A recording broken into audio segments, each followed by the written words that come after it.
Jopur mag niang okwedo chenro mag duoko piny nengo mar niang mawuok e Sh5,900 nyaka Sh5,100 e tan.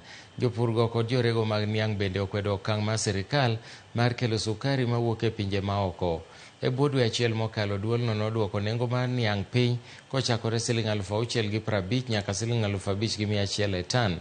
Jakom mar duol mar joma rego niang man Zoia Alfred Hangati owacho ni chenrono biro kelo pek mar yawo kembe mag niang e pacho ka. Hangati bende nosiemo joma kelo sukari kowuok e pinje maoko kowacho ni gimiyo nengo mar sukari mirego e pacho ka dok piny mokalo.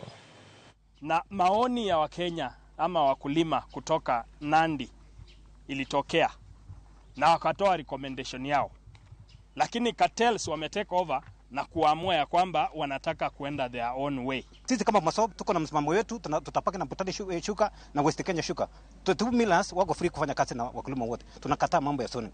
Kama kuna vile sobriety inataka letwa katika sugar industry, tujadiliane na tuongee namna vile tutaleta sobriety katika sugar industry. Lakini maneno ya zoning, entirely zoning, hiyo tunakataa kama wakulima.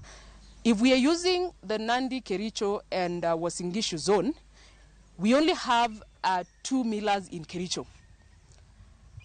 The following question is, the answer to that question is the millers in Kericho. So we are asking, the farmers are asking, how reasonable is it for a farmer in Tindred constituency to bypass Chemelil sugar mill, to bypass Muhoroni sugar company that mills, that is actually within the growers' catchment area, all the way to Kericho County.